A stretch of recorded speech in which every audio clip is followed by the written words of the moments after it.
garçon, n'est-ce pas? Vous tous, vous comprenez bien que ce n'est pas sa faute. Que c'est la faute des autres. Elle ne veut pas. Elle est tellement triste. L'attitude a changé. Mais attendez. Qu'est-ce que la parole de Dieu dit concernant les gens qui n'ont pas l'évangile? Ils disent qu'ils sont perdus et ils sont aveugles. Ça veut dire que la plupart du temps, nous sommes fâchés avec les gens qui sont aveugles.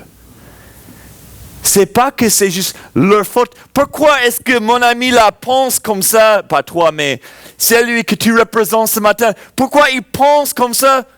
C'est pas parce qu'il a choisi d'être dans cette famille, choisi d'être né là, choisi de voir la violence, choisi de voir sa famille tuée à un âge très jeune, choisi de voir sa maison brûlée. C'était pas sa choix. Mais il est dans un monde perdu, un monde plein de péchés, et c'est l'ennemi de nos âmes qui les a aveuglés. 2 Corinthiens chapitre 4 verset 6. Nous voyons clairement que ça c'est le cas. Mais nous, comme les croyants, est-ce que nous voulons simplement être comme Jean et Jacques et éliminer les gens qui sont contre nos pensées, ou est-ce que nous avons un cœur de compassion, comme Jésus a dit en Matthieu 9, 35 à 38, il dit, ils sont comme des brebis sans berger. Écoute, c'est nous nous avons la parole de la vie éternelle. Nous avons la parole de l'espérance.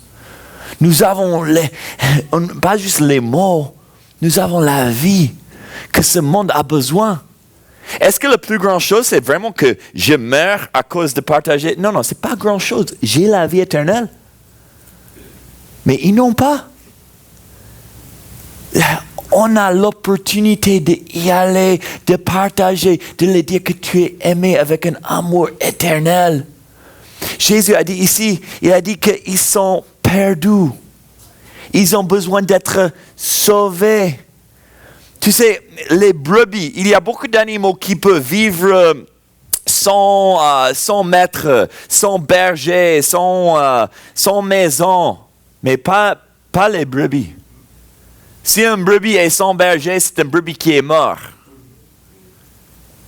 Et nous voyons que Dieu a montré que nous tous sommes comme les brebis. On a besoin d'un berger pour notre âme. Et c'est pour cela que Jésus est venu. J'avais un autre ami au Niger et un jour j'avais besoin d'une pâte de tomate pour faire dîner pour mes amis. Et donc, je suis sorti pour chercher cette pâte de tomate et, chez mon ami Mahmoud. Et quand j'ai rentré dans son petit alimentation, j'ai acheté la pâte de tomate, mais un de mes autres amis était là. Je ne dis pas son nom non plus, mais il était là. Et j'ai dit à Mahmoud, est-ce que tu veux venir à notre fête de Noël? Parce que on va célébrer la naissance de Jésus et on va célébrer ensemble comme des voisins, des amis et passer un bon temps ensemble. Et et aussi on va regarder l'histoire de Jésus sur un film et tout. Et l'autre ami était là et il a dit, est-ce que je peux venir aussi? J'ai dit, mais oui, c'est pour nos voisins, vous êtes notre voisin, venez. Il dit, mais attendez. Est-ce que vraiment vous voulez Al-Qaïda à votre fête?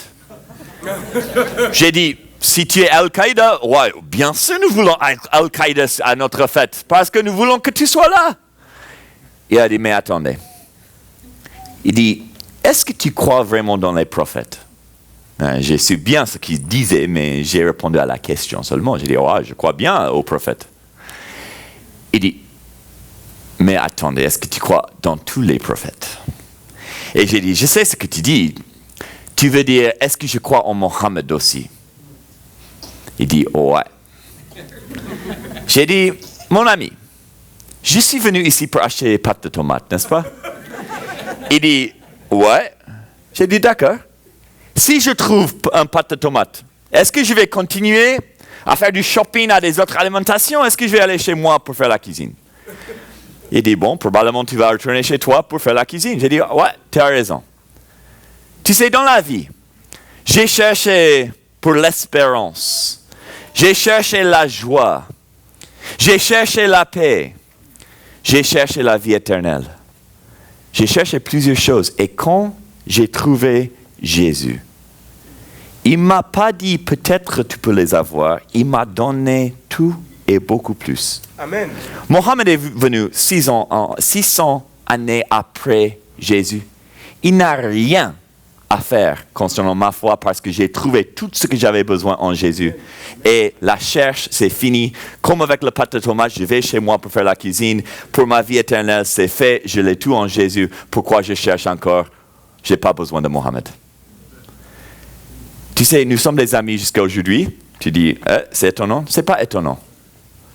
Parce que tu vois, moi, j'aime les musulmans. J'aime les bouddhistes. J'aime les hindous. J'aime les Québécois qui croient en rien. Pas vous, mais tu sais bien ce que je dis. Ce n'est pas un mensonge. J'aime les âmes.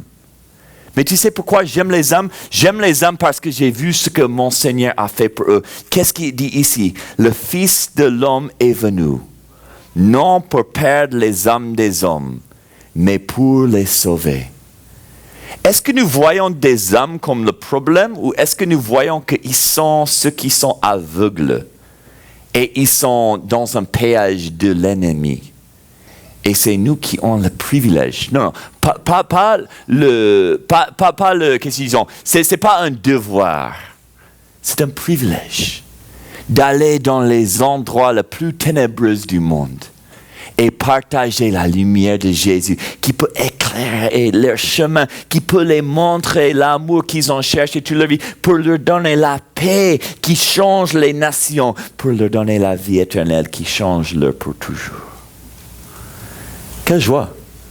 Je ne sais pas ce que vous faites avec votre vie, mais je vous dis que vous êtes invités à le faire ici à Québec et n'importe où. Pourquoi est-ce que nous voulons faire quelque chose moins que ça? Ça ne veut pas dire change ton travail, non. Ça veut dire que ton première priorité, c'est Jésus. Quand vous sortez d'ici, nous avons un monde qui est plein de brebis qui n'ont pas leur berger. Il ne faut pas être fâché avec eux. Il ne faut pas être fatigué avec eux. Il ne faut pas être dérangé par eux. Non, il faut les regarder comme quelque chose de précieux dans les yeux de Dieu. Je veux vous partager une autre histoire ici et on va mettre une image encore là. Cette histoire, peut-être il y a quelques-uns de vous qui ont entendu cette histoire il y a des années, mais c'est une des histoires que j'aime partager parce que c'est la puissance de Dieu et comment il peut agir dans une vie. Le nom Garbage City, c'est pas le vrai nom. Cet quartier s'appelle Mwatam ou Mukatam. Et Doria, ça a quelques noms, c'est en Égypte, comme vous voyez là, au Caire. Caire, c'est une très grande ville, ok? Quand je dis une très grande ville, il y a 22 millions, c'est un bon estimé, on peut dire jusqu'à 30 millions, on peut dire 16 millions, tous les deux sont qu'est-ce qu'ils disent, accurate. Mais je choisis au milieu parce que ça dépend combien de quartiers tu veux compter, ok? D'accord? Donc on va dire 22 millions, c'est bon. Donc c'est une très grande ville. Très grand. Et j'étais là plusieurs fois parce que j'ai vécu là plus tard. Mais à l'âge de 19 ans, même âge, mais l'histoire que j'ai partagée, c'était pas en Égypte. Donc il faut mettre cette histoire-là. C'était dans un autre pays. Mais en Égypte, j'étais là à 19 ans. Et j'avais un très bon, je peux pas dire travail, c'était un privilège. J'étais le papa de tous ces bébés. Oh là là. Ils m'ont donné 6 bébés et les 6 ne sont pas dans ce photo. Il y a 3 Soad, Martina et Lola, les 3 là, plus 3 d'autres. Donc j'avais 6 bébés, tous 2 à 6 mois, et ils étaient donnés à moi, donc je devais prendre soin d'eux chaque jour. Donc mes journées, c'était magnifique. Donc j'étais là, j'avais un bébé, est-ce que ça va bien tomber? Donc j'avais un bébé qui dort là, un autre avec un biberon là, ici un burping baby là, il y a 3 qui dort. C'était mes journées, donc je change les couches, je donne à manger, mets au lit, magnifique. Mais ces bébés ont changé ma vie. Honnêtement, ils ont changé ma vie. 2 de mes bébés étaient des filles, Myrna et Jacqueline. Donc, voici Myrna. Oh bon, je crois même j'ai mis leur nom là. Voilà, Myrna et Jacqueline. Et ces deux filles, je te dis, tu vois leur souris là. C'était constamment comme ça. Tu les regardes, ils sont juste toujours contents. Et c'est un grand bénédiction. Quand tu dois prendre soin de 6 bébés en même temps, c'est vraiment une bénédiction quand tu as 2 bébés qui sont toujours contents. Vraiment. Donc, je remercie le Seigneur pour ces 2 bébés-là. Et, mais avec du temps, un jour est venu où, donc voilà, à 4 mois, un jour est venu où mes 2 bébés n'étaient plus là. C'était un centre de Mère Thérèse, c'est elle qui a commencé cet endroit, et ils n'étaient plus là. Et j'ai demandé à un des sœurs qui était là, j'ai dit, où sont mes 2 bébés, Myrna et Jacqueline? Ils ont dit, bon, Myrna et Jacqueline, ils ont une famille qui les aime, et donc maintenant ils sont chez eux, et donc ils ne vont plus revenir ici. Et je vous dis que c'était comme une partie de mon cœur était complètement enlevée. C'est difficile de même expliquer, mais j'ai pleuré et je suis allé à côté de leur petit lit là. Et sur genoux, j'ai prié une prière pour eux. C'était très simple. Et chaque jour, j'ai fait ça. J'ai dit, Dieu, amène quelqu'un dans leur vie qui va les aimer. Et deuxièmement, qui va partager l'amour de Jésus avec eux. Donc, chaque jour quand j'étais là, j'ai prié cette prière beaucoup. Bon, à l'âge de... un peu après j'étais juste là en Égypte cette fois-ci pour 4 mois. Ensuite, je suis retourné aux États-Unis pour finir mes études universitaires. Après de finir les études, 1 mois après, j'ai déménagé encore dans le Moyen-Orient. J'étais en route en Liban, mais la guerre a commencé avec Hezbollah et l'école là où je devais travailler devait fermer et Liban a rejeté mon visa, et donc finalement, je me suis trouvé en Égypte encore. J'ai dit, OK, Dieu, qu'est-ce que tu veux que je fasse? Donc, l'organisation Rock International travaille avec des enfants sur les rues. Tout ça a commencé 6 mois après d'arriver en Égypte la 2e fois. Donc, Dieu a bien dirigé. Mais un jour, décembre 2006, 2 ans et demi après cette photo, j'ai décidé un jour, tu sais, je vais juste marcher les rues dans un quartier de Caire. 22 millions, 1 rue. Je voulais juste marcher, OK? Et pourquoi marcher? Je voulais juste voir des gens, les brebis qui sont perdus, juste faire la connaissance des gens pour qu'on puisse avoir une relation, poser des questions et montrer l'amour de Jésus. Donc, j'étais juste là, en train de causer avec des gens, et tout d'un coup, une fille de l'âge de 10 ans, elle s'appelle Lobna, elle est sortie de la maison. En français, elle m'a dit, pourquoi c'est bizarre, c'est en français? Égypte, c'est pas un pays qui parle français normalement, n'est-ce pas? C'est l'arabe. L'arabe, et il y a beaucoup qui parlent anglais aussi, mais l'arabe. En français, elle m'a dit « mais pas avec « et moi « Est-ce que tu parles français ?» J'ai dit « Bon, oui, je parle français. Qu'est-ce qui se passe ?» Et elle m'a expliqué qu'elle a une école française et elle et ses sœurs... Et elle dit, est-ce que tu peux venir chez nous et rencontrer mes parents et tout? Donc, je suis allé chez eux et ses parents disent, est-ce que tu peux enseigner nos enfants? Parce que on ne peut pas les aider avec leur école parce qu'on ne comprend même pas les études, parce que ce sont en français, on parle arabe. Donc, en tout cas, j'ai commencé à travailler dans une maison avec cette famille, dans une cité de 22 millions, avec ces enfants qui parlent français. Un jour, mars 2007, je suis dans cette maison, c'est 3 ans après cette image maintenant, cette photo, et en train d'enseigner français dans un quartier très pauvre au Caire. Tout d'un coup, 2 petites filles ont entré dans cette salle où j'ai enseigné. Et je regarde vos yeux souvent, et je regarde vos yeux parce qu'il y a quelque chose que je prie entre moi et Dieu. Tu peux me demander plus tard pourquoi je regarde vos yeux, mais je regarde les yeux des gens toujours là où je suis. Et quand j'ai vu les 2 petites filles qui sont entrées, j'ai arrêté la leçon. Et j'ai dit à Lobna, attends, qui sont les 2 filles qui sont juste entrées? Parce que j'ai vu quelque chose dans leurs yeux que j'ai bien connu. Et elle m'a dit, ce sont mes petites sœurs. J'ai dit, quels sont leurs noms? Et elle m'a dit, bon, un là, c'est Jacqueline. L'autre, c'est Myrna. Et j'ai su à cet instant que dans un pays où j'avais jamais les plans de retourner, dans une ville de 22 millions, Dieu m'a pas simplement réuni avec mes 2 filles, il m'a mis dans leur maison avec accès n'importe quand et il m'a donné le privilège d'être la réponse à mon propre prière. Amen. Parce que c'est Dieu qui aime les âmes comme ça et il veut nous utiliser. Je vous dis que maintenant, ça c'était récemment et cette image-là, c'est l'année passée. Et aujourd'hui, mes 2 filles, Myrna et Jacqueline, aiment le Seigneur. Ils ont 13 ans maintenant. Je vais les voir encore dans quelques mois. Chaque année, je vais là-bas pour être avec eux. Ils aiment le Seigneur. Ils savent qu'ils sont aimés. Et Dieu a répondu à ces prières. Je ne sais pas quelle est votre perspective des âmes autour de toi, mais je sais que Dieu veut écrire les histoires comme ça toujours. Il est prêt de le faire et il est prêt à vous utiliser. Mais trop souvent, nous sommes comme Jean et Jacques. Nous voyons les gens qui nous découragent. Nous voyons les gens qui nous dérangent. Nous voyons les gens qui ont des perspectives différentes que nous. Et nous sommes frustrés avec eux. On dit, Dieu, est-ce que c'est l'heure de juste appeler le feu pour les détruire? Et Jésus nous dit, Nathan, c'est pas mon perspective. Tu sais pourquoi je suis venu?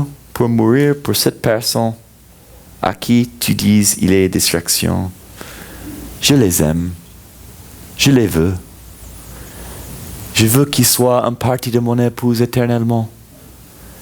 Et je vous ai choisi d'être cette sel, cette lumière qui les montre qui je suis, ce que j'ai fait et combien je les aime.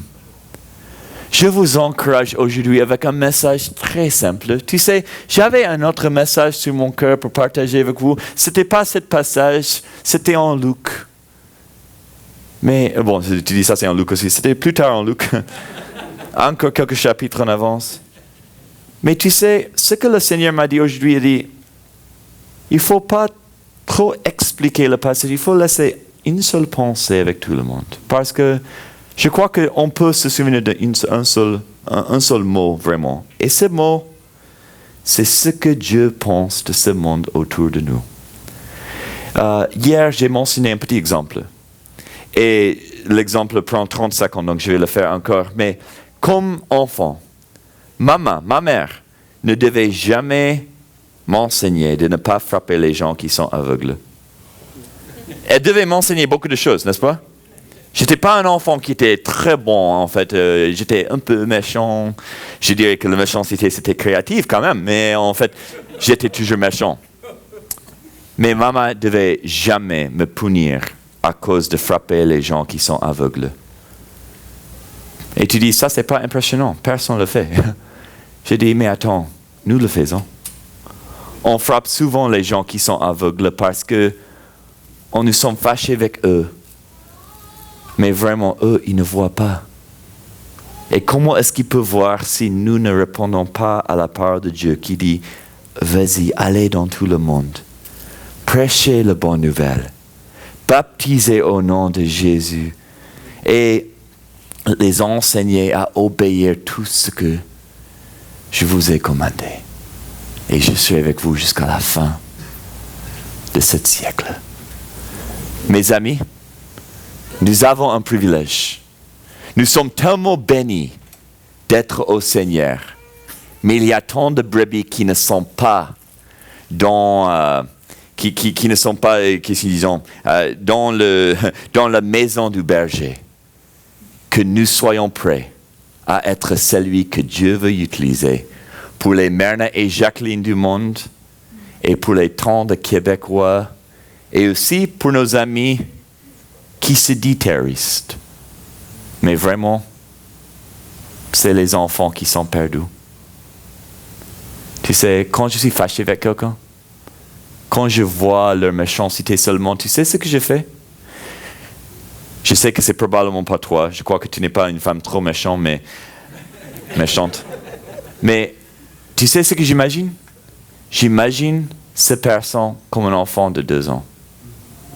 Quand je regarde les nouvelles et je vois le visage de quelqu'un, Osama Bin Laden, je lui imagine comme juste un petit garçon ou juste une petite comme ça. Et j'imagine, qu'est-ce qu'il a appris à cet âge? Tu sais, le jour qu'Osama Bin Laden est mort, j'ai vu sur les nouvelles, j'ai arrêté la télévision et j'ai pleuré. Sur CNN, Fox News, tout le monde avait des fêtes, des célébrations. Et j'ai pleuré. J'ai prié pour lui pour 10 ans.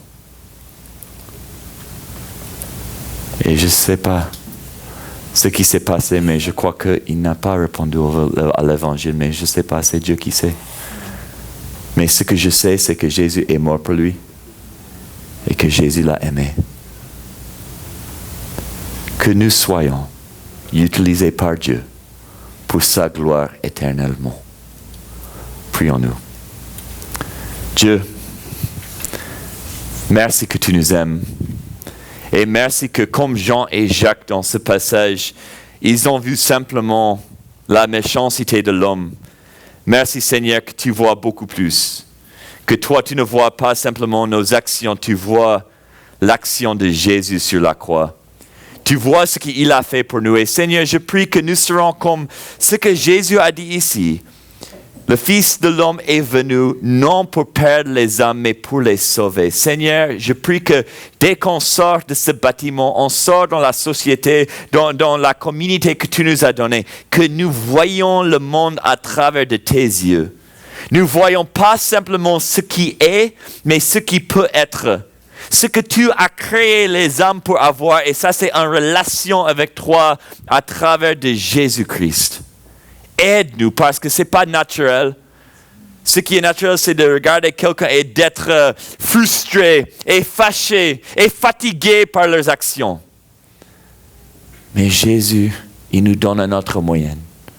Donc Seigneur, aide-nous de te regarder et pas regarder ce monde qui est tellement triste.